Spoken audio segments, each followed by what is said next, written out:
So I figured I'd talk about the game a bit. Now I've been playing for a few days and got a feel for it. And we'll start with Arena. And Arena is really rewarding.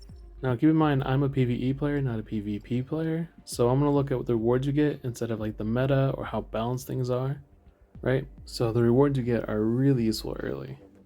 They let me get the skill ups I needed, or the materials for the skill ups I needed for my characters, and that was incredibly useful. If you do care, you can look at certain stats, like how each thing is done each week. You look what you won and lost to. Each day you get 5 tickets, which I think is pretty on par for games of this sort. You can buy more tickets, of course, and they do cost 30 gems, which I think is about like half a dollar US. That seems steep to me, but you arena folk can tell me if that's true or not. For me, like I said, not interested. I just want to auto it, get my materials, go about my day. So for that, I recommend using a cleave team like this one. It's a simple cleave team. All the units here are things you get really easily.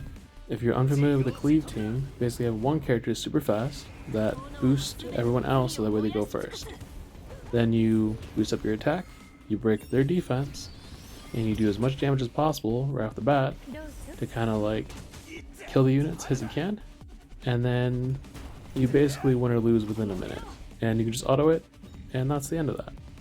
Now, parts of the game I do care about are PvE. And that's where this game gets a lot more interesting, well, at least to me, right? One of the first bosses you'll fight for gear is this guy. Now, he's a green unit, which means that you want to use red units. Typing matters a lot in this game. I think it matters more in this game than some other gachas, and you can really feel it when you have the wrong type. Luckily, we all receive Leanne, who is this good red damage dealer. Now, the second boss, though, is blue, and she doesn't necessarily work in that. So you're going to go ahead and look at units that are green, right? If you're like me, you might not have so many. So one of the things that I think might be a good idea is to use the target banner you get at the beginning of the game to, instead of unlocking some other unit that you might be interested in, to get a green damage dealer, which might let you beat this boss and farm it reliably. It may be worthwhile to get a green one to fight this boss, because this boss drops these speed sets, and they're pretty essential, or they're really good, on every support in the game, because you get turn priority, you get turn cycling, it's a big deal. Now, if you're like me and you use your target banner for something else, then you're kind of looking at what your options are going to be.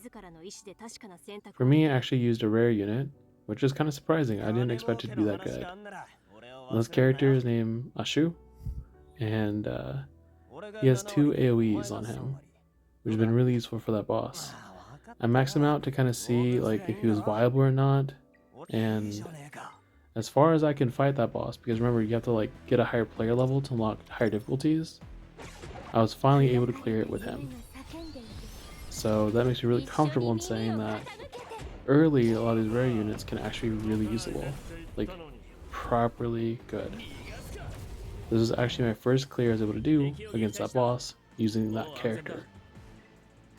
Now, if you're worried about using your resources on it and you don't think it's a good idea, or you get a green damage dealer later and you're kind of wishing you had those materials back, in the beta we had a reconfigure event. I'm assuming it's going to be available at launch, where we get all those materials back.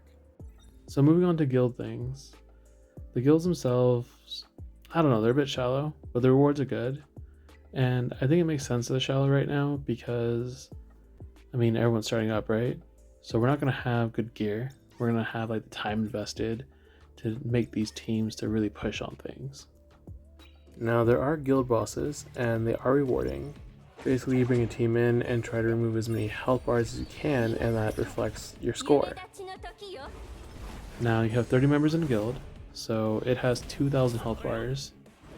So eventually you're going to want to try to get like 65 health bars off each. I was able to get 32 off early. Not bad. I mean, not great, obviously, but not bad. And if you want to try again, you have the option to, which is really nice. I'm excited to see how they expand upon that later. Now for sets and modules and gear. There are a ton of different sets in the game already, and you can set up your loadouts pretty easily. name them, although there is some character limit on the names, which makes it a little weird. But overall, simple. Another cool aspect though is these little dudes. They're shells. Not only do they count towards like set bonuses for your gear, but they also have their own things that they do every few turns. That includes damage boost, cleanses, turn meter boost, even removing debuffs. And they give you stats as well. So they're a whole thing in themselves. Like they're gonna offer so much in terms of like team building and what you can do. So I'm pretty excited for that. Now for the grind part. You're gonna spend a lot of your stamina on getting like materials to basically get experience for your characters to start them up. Whenever you start a character up, you bring it back down to level 1 and you have to level them all the way up again.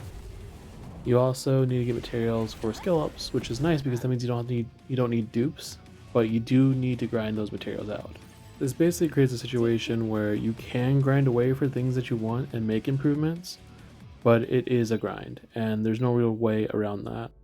There also seems to be some bottlenecks around level 20, 23, where you need to get levels to progress in the story or unlock certain aspects of the game. Currently the game has a good structure to it and is rewarding, but there's some aspects that could be expanded upon and should be in the future. If you have any ideas what you'd like to see, then let me know, and I'll expand upon more of the game as I unlock it. Thanks for watching.